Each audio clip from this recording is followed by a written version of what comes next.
Good morning.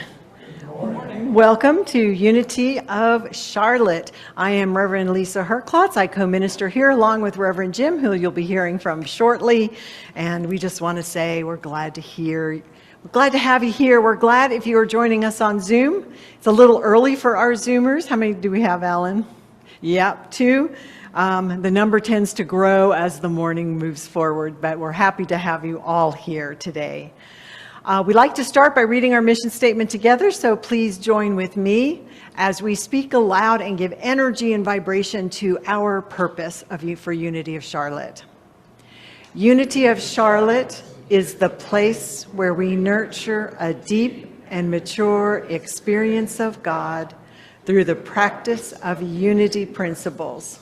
Simply put, we are here to love, grow, and serve. Love, grow, and serve. We would like to just give you a warm welcome if you're here for the first time. Do we have anyone? If you just gently raise your hand. Welcome. Nice to have you here. Please join us for fellowship afterwards if you can. We're always delighted to get to know new people, and if you have any questions for us, we'd be happy to answer them. So we're glad you're here. You know, there's a lot of different ways to find out what's going on at Unity of Charlotte. We have our website where you can also sign up for our weekly newsletter. We have a presence on Facebook, on Instagram, and YouTube where you can find our Sunday services are recorded and posted, along with some short inspirational reels that are always wonderful to go check out. And then finally, our bulletin board in the hallway always lists other things we post that we don't have time to announce in the Sunday service, so be sure to check those out. All right, so let's now let all that go and move with me into opening prayer, please.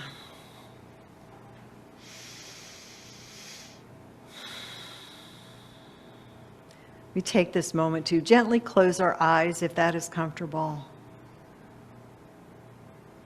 We turn our focus inward as we move from our head to our heart, where we claim the living, loving presence of Spirit as our very breath and our very heartbeat.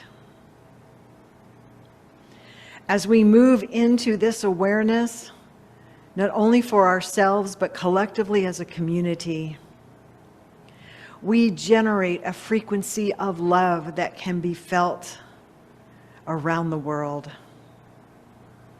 And we know that this is something the world needs, is this frequency of love.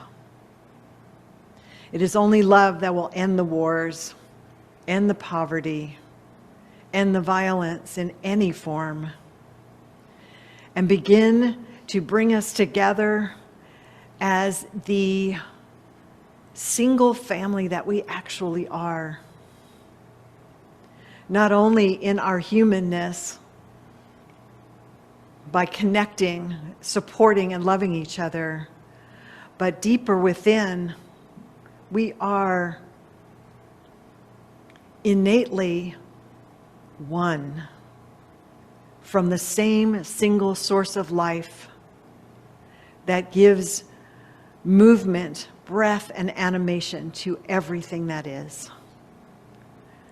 We are grateful for knowing this source, knowing it as love, as light, and as joy. So we say thank you, thank you, thank you, and so it is. We stay for a moment with our eyes closed and enter into a few moments of open silence where you may speak aloud the name of a person that you would like to uplift in prayer or a situation. Please feel free to speak that name aloud now.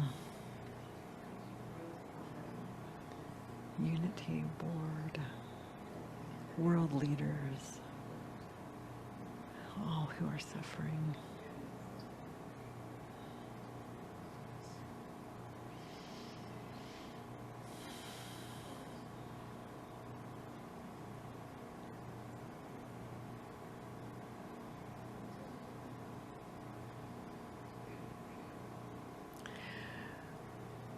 And together we claim that the presence of Spirit is already present and active in each person, in each situation, bringing about the best and the highest good for all.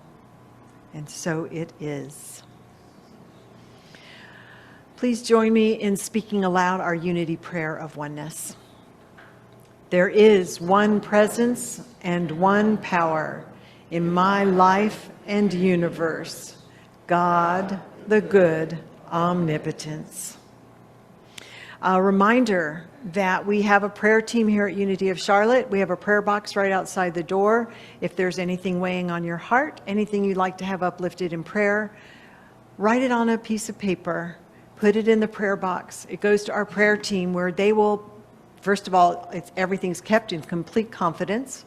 It is held in prayer by them for 30 days. We then send those prayer requests to Silent Unity, where it's held in prayer for another 30 days. So don't leave here with anything heavy on your heart. We also have Silent Unity, which is, you can get an app on your phone, or you can call them at that it's not an 800, it's an 816 number, where you can speak to somebody 24/7 and get somebody to join you in prayer. Now I'd like to invite Kathleen up to read our daily word. Hey, good morning. The daily word is believe. I trust that my belief and my unbelief are enough. When Thomas says he can't believe in Jesus' resurrection unless he touches the wounds for himself, he is describing those moments when God's infinite, eternal good seems too hard to believe. Jesus' response is instructive. He doesn't criticize Thomas's doubt or demand blind faith. Instead, he offers exactly what Thomas needs, inviting him to touch the wounds and see for himself. Jesus meets him where he is, then invites him into a deeper way of believing, one that can trust in unseen blessings. The invitation is open to me too. Whether my belief is steady and confident, or I long for the reassurance and signs of divine presence, I trust I am divinely supported and dearly loved. And from John, Jesus said to him, "Have you believed because you have seen me? Blessed are those who have not seen and yet come to believe." Yes, it's my turn. I got lost in the song. So we've been speaking all month long on joy. We've talked about movies, we've talked about Inside Out, we've talked about a lot of different things. And there's a question I've been carrying with me all week long in terms of joy. And it comes from a movie. And is that a surprise to anybody who knows me? Right? How immersed I am with Hollywood and movies and the messages that they give us, the good messages at least. This is from a movie, and it's a highly recommended movie. I recommend this, one of the best movies in the last 10, 15 years, I'm going to say. Last week I rewatched, for the third time actually, Arrival. Has anyone seen Arrival? Okay. If you, yes, if you haven't, run right out, not right now, run out and watch Arrival. It is, it's kind of, and people might not watch it because it's about aliens and they arrive on Earth and it's humanity trying to understand why they've come. But the good part is there's no chase scenes, things aren't blowing up, it's cerebral, is that the right term for this? It's a thinking movie, right? And it's just so good. And it's got a good twist at the end. Everyone likes a good twist at the end. So it's just highly recommended. The details of the movie of how it progresses and what they find out and what she does. There's a character that is played there, Louise is her name, and it has less to do with the details and more to do with the message, is what I'm going to tell you today.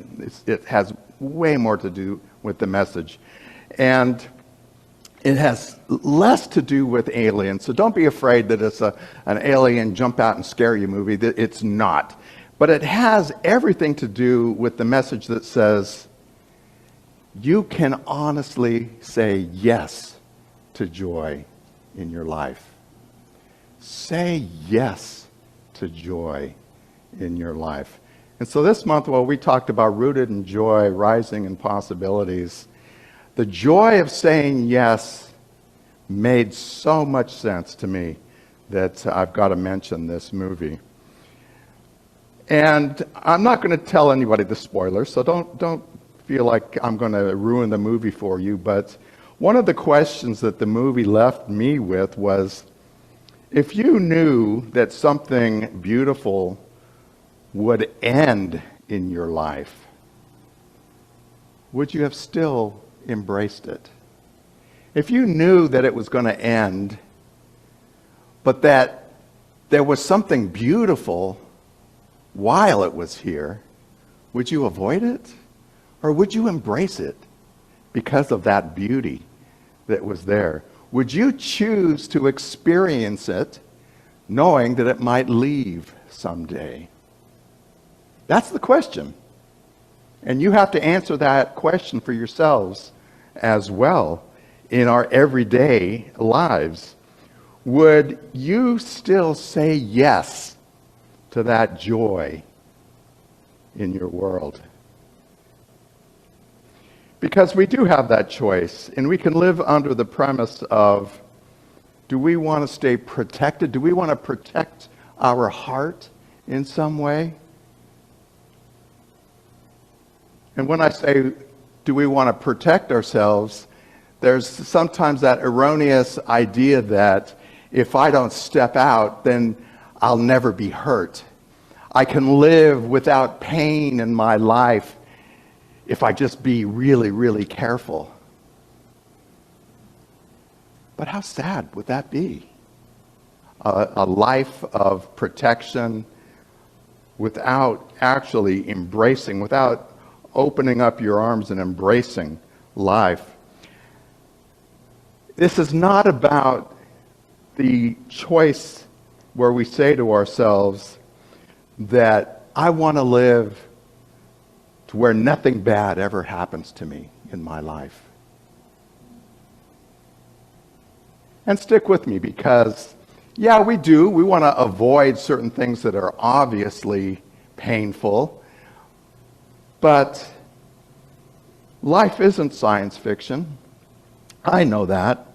And this is answering a spiritual question in our lives of how we embrace life, how we embrace our own humanity, how we say yes to that, so that we grow in this world and not shrink from it. Because that's not what we're here for. We're not here to protect ourselves, to shrink from pain, but to embrace this joy that we're talking about here.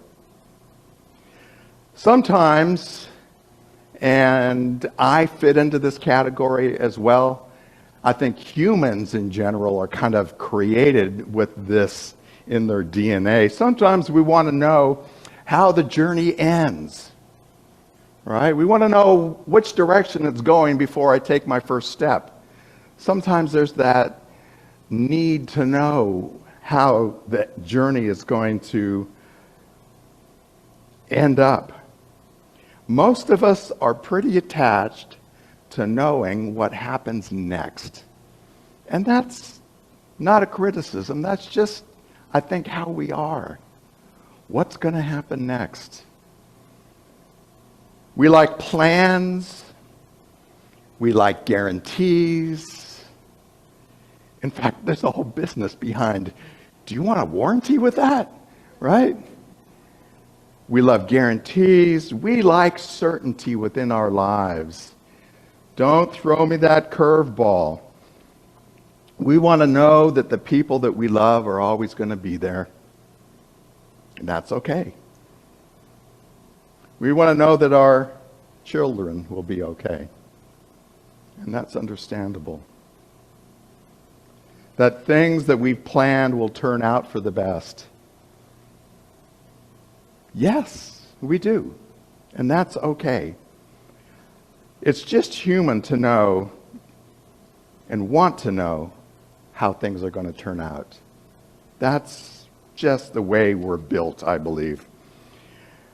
Because maybe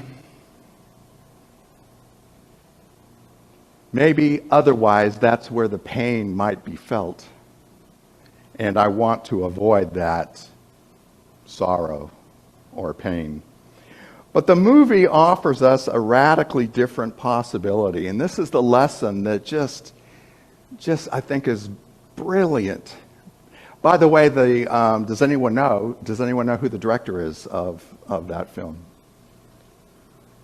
No. Okay.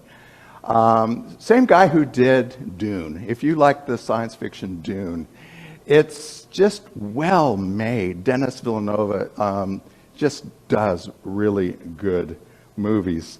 But what if knowing what he's put together is the message that what if knowing the end doesn't mean that we should avoid the journey, even if it's painful? Because sometimes the journey is useful. Sometimes the journey is full of grace and beauty. If you knew that during a trip to visit a friend that things were going to happen, would you cancel that trip? If you knew, let's just say you were going to visit somebody in South Carolina, you were going to drive to your best friend's house. But let's just say that you knew you were going to get a flat tire on the way. Would you still go? No, you wouldn't? Okay, there's some honesty here, so that's awesome. But as you were there, you laughed harder than you ever have before together with your friend. You bonded deeper and stronger with your friend. And sometimes the little mishaps along the way just happen. So that's what the movie is showing us, that if you did know, because he's treating in this, the theory of, and this is what makes it science fiction, is if you did know, if you were aware of the whole, in other words, if time was not a ribbon set out, if you did know more of the whole of what was going to happen in your life, would you still make that choice? So our lead character does. She knows what's going to happen within her life. And there's the highs and there's lows. And I'm not going to tell you what she chooses. But that's part of that as well. Would you still visit your friend in South Carolina? Yes. I heard a couple no's. I heard, what if you stopped for lunch and they ran out of French fries? Would that be devastating in your life? That it's like, oh, and you knew that. It depends on where the French fries are from, right? It depends. So, it's just a question we have. Consciousness changes everything we experience in life, and that's part of what this movie is saying, is the consciousness that this lead character brought to her experience of life was way more important than knowing the individual things. That keeping track like a ledger of there's one positive and two negatives going on here. One of the most fascinating things about the Arrival movie is the way that they treat and think about language. Because think of our language, even the written language. What? We start at the top of the page, we start on the left-hand edge, and we go right? And then we wrap around, we go. It is linear, right? We treat our language, we treat our thought process, because language is more than just communicating with each other. It is how we think. Scientists tell us that the language that we've grown up with tells us how to think. How, and by extension, our consciousness. How we communicate rewires our brain. Yes, I know you know that. Yes. So as this lead character learns a different language from these aliens, she rewires her brain. This language is not left to right, top down, or even Asian the other way around. It's not set up for thinking about our lives and our world as separate and linear. She learns to treat it as a whole.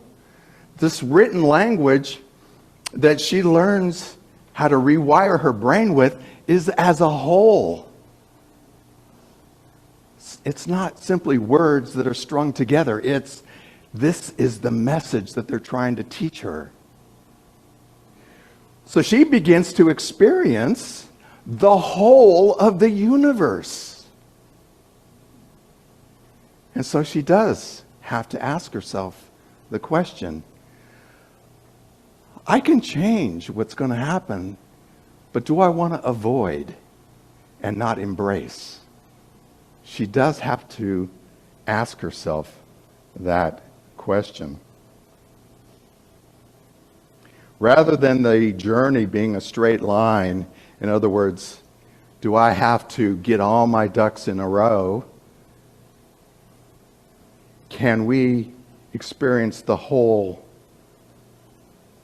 and not have to choose or not choose joy within our lives?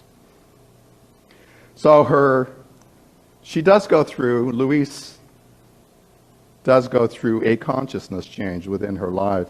She begins to perceive time differently. And I'm hesitating because I don't want to give away too much here.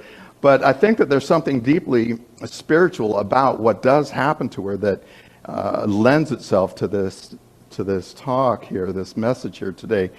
Because it isn't just science fiction. This is a spiritual transformation that is illustrated within this movie itself. It's not about playing safe, this character and this director and this writer will tell us. It's not about avoiding pain.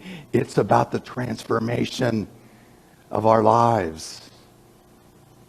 100%, it's about that transformation.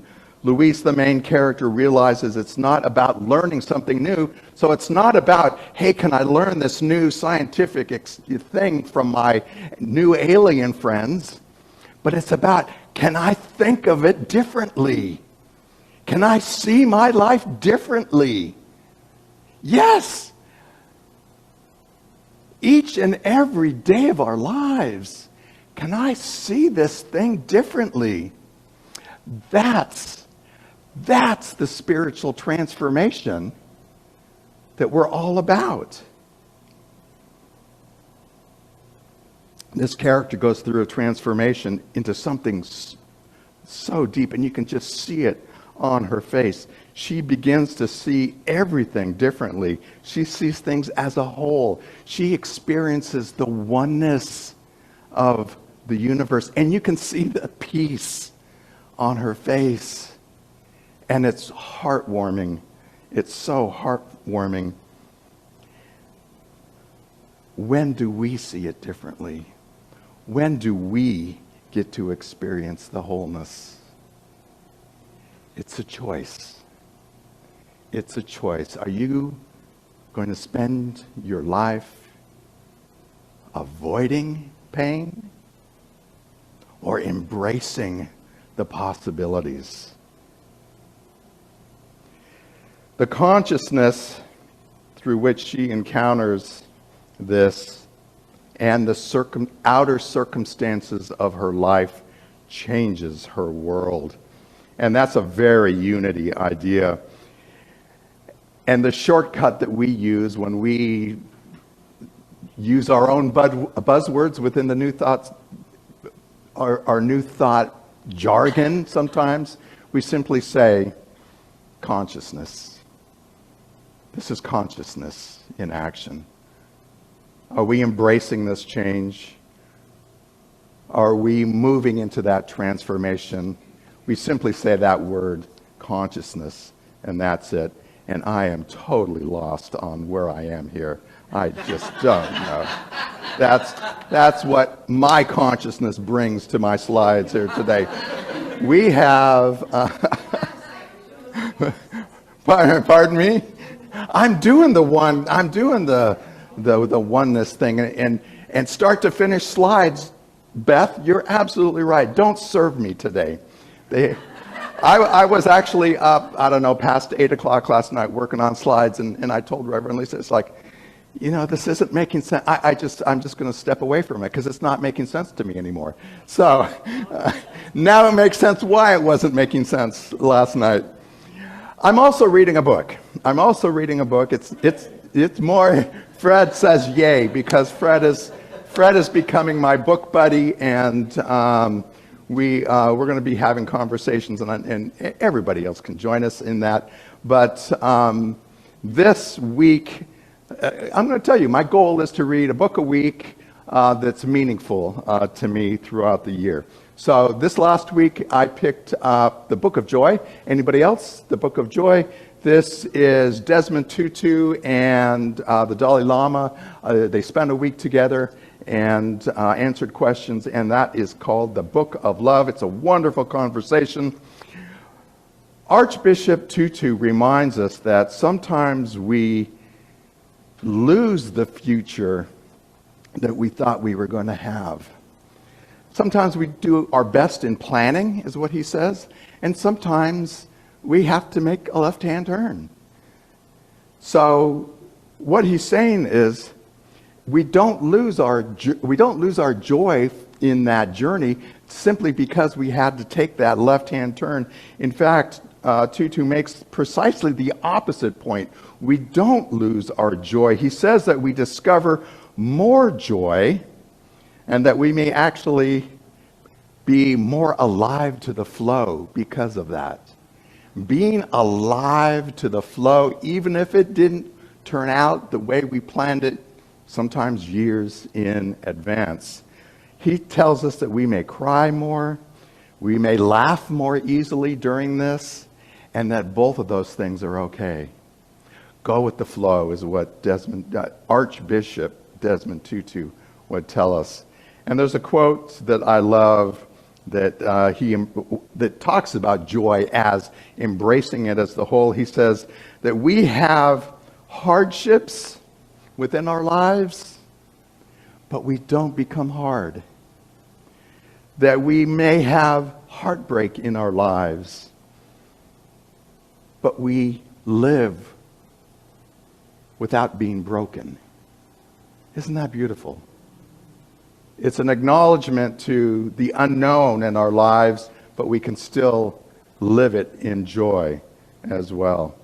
Back to Louise and her choice and the movie that was so powerful for me last 3 times, and I got something new each time I watched it. Louise eventually understands something about her future. She sees the whole. She knows that something beautiful is going to happen within her life, and that's what makes this science fiction. She knows that she may experience tremendous pain, and yet she chooses the experience. And I'm feeling a little choked up. She chooses joy. She chooses deep love within her life. She embraces the wholeness of that without being broken. She says yes to joy. And if you haven't gotten it already, this movie, this idea of embracing joy is the metaphor of our life itself. It is our metaphor. This movie is our metaphor. There are no guarantees. But life is beautiful. Life is beautiful with its ups and downs. Be fully present to the chapter that you're living right here and now. Don't hold back. Don't shrink back. Don't be afraid that something's going to happen. be fully present in this chapter that you're at, this month, this week, today, whatever it is, here, now. Say yes to joy. No, not joy. Yes. Yes, okay. We're going to have to work on that, Fred. Oh, I'm going to have to. Jesus also, because this is Sunday, we want to talk about a little bit about Jesus. Jesus, he had his, does anyone know what Jesus' first miracle in the New Testament was? Water to wine. Which, growing up near the wine country, warms my heart. I gotta tell you, it's like, yes.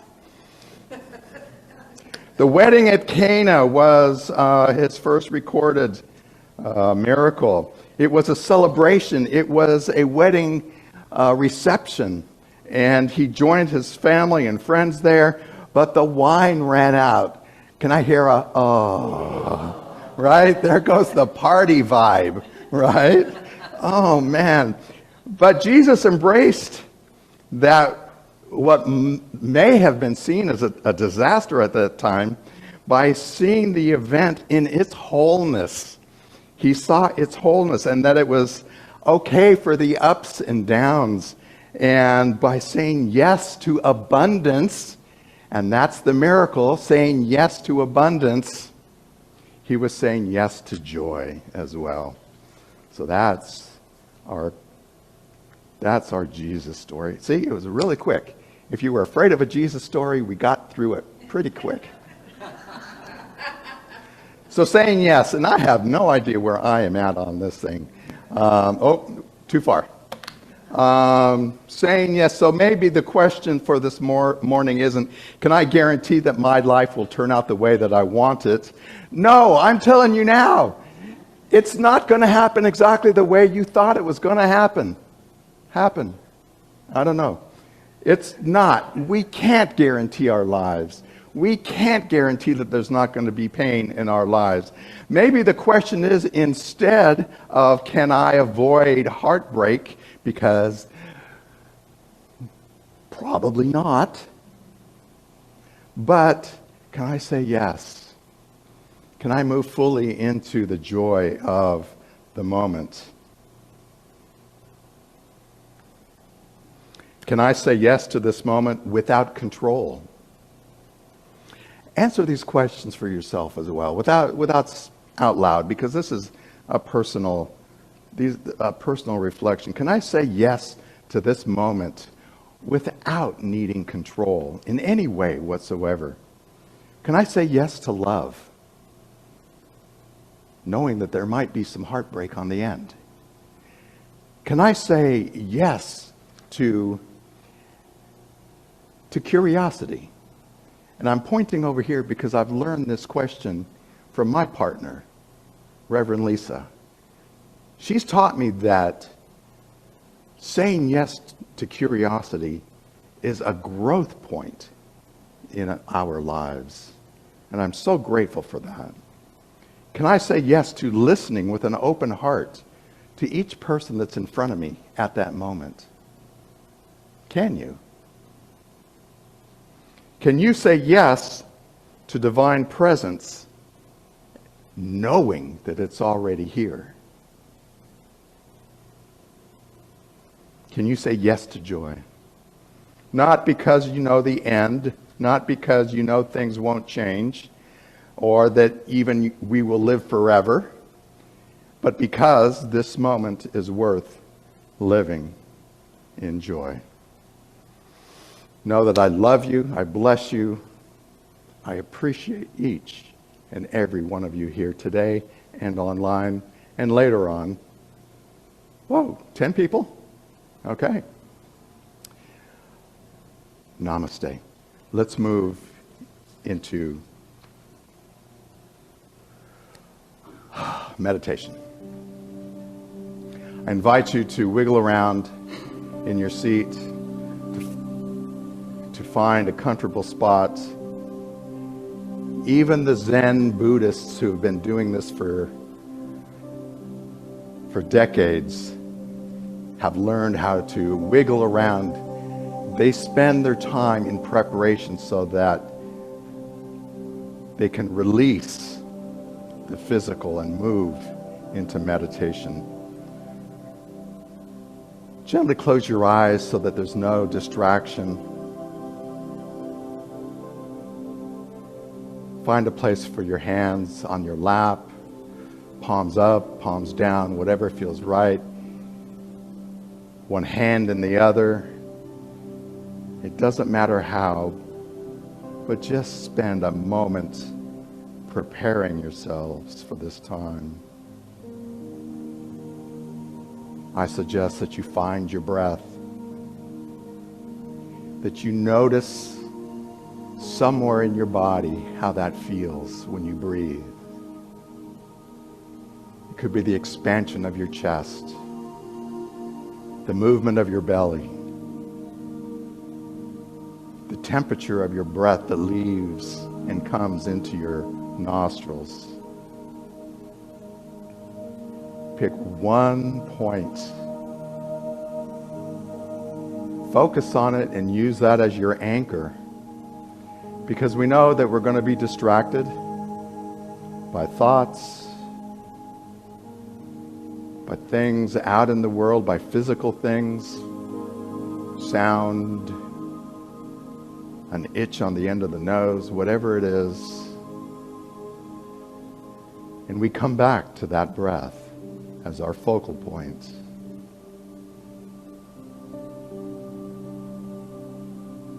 Notice the inhale and the outhale and the exhale. The in and the out.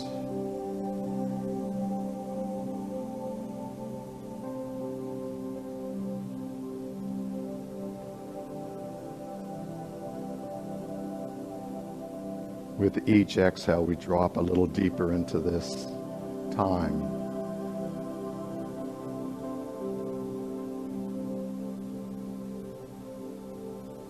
It moves us from our head down into our heart, and we can feel in that heart space. I invite you to feel the possibility, even if it's not, maybe it's just the possibility of joy in your life.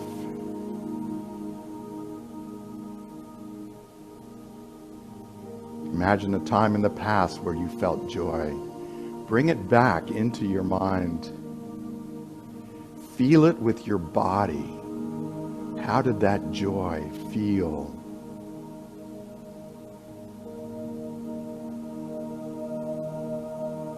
And allow yourself to sink into that feeling.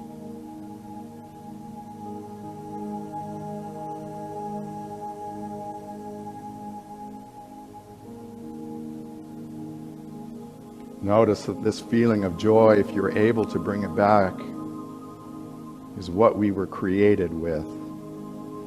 This is part of the definition of who you are. That sometimes we may forget joy in our lives. But this joy is natural.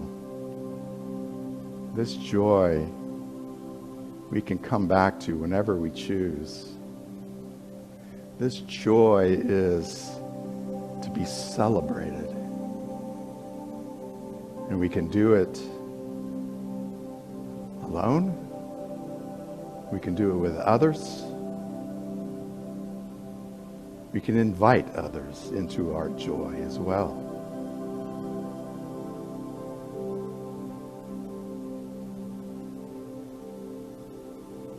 If it feels right, you may even bring a smile onto your face.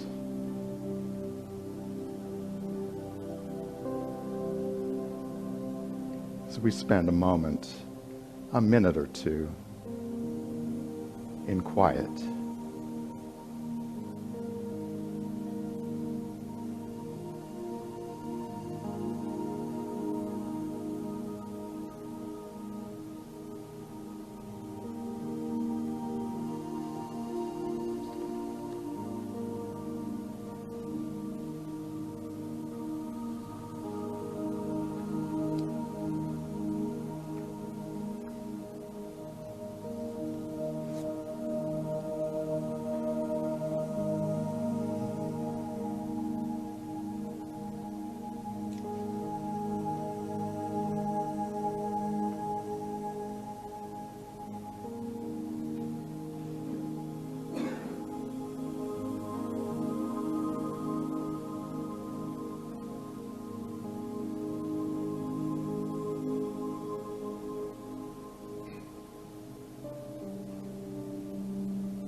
we begin to come out of this quiet time, nice and easy, gently becoming aware of the room once again.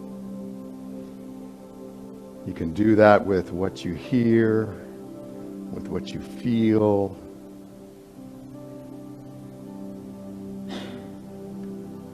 Take a few moments, gently open your eyes when it feels right. And take that feeling of joy with you today. Namaste. Thank you, Jim. My mind's just popping with ideas about this thinking and wholeness, and I'm going to go home and watch the movie again. I've already seen it 3 times, but I know you'll do a fourth with me. So this is now, we move into our time of offertory, and this is the time we used to say, get your wallets out. Now we say, get your phone out. Now, everything that you give in the way of donations and service, or how Unity of Charlotte can be here and can thrive and serve not only us as a local community, but our community outside of our walls. So we are very grateful for that. And remember, as the plate comes around, there are little affirmations in there. So be sure and grab one if you would like to take one home with you. I invite you now, you can see on the slide there's many different ways to become a consistent giver. We really encourage consistent giving, which is a fixed amount every month, because it helps your Unity of Charlotte board do their fiduciary function of keeping this church going financially. But now I'd like to invite you to hold your gift in your hand. If it was given online, just imagine that gift there as we say together our abundance blessing. Joyously I give this gift, knowing the divine presence blesses and multiplies all that I am, all that I have, all that I give, and all that I receive. Thank you, God. The light of God surrounds us. The love of God enfolds us. The power of God protects us. The presence of God watches over us. We are light, love, power, and presence. Wherever we are, God is, and all is well.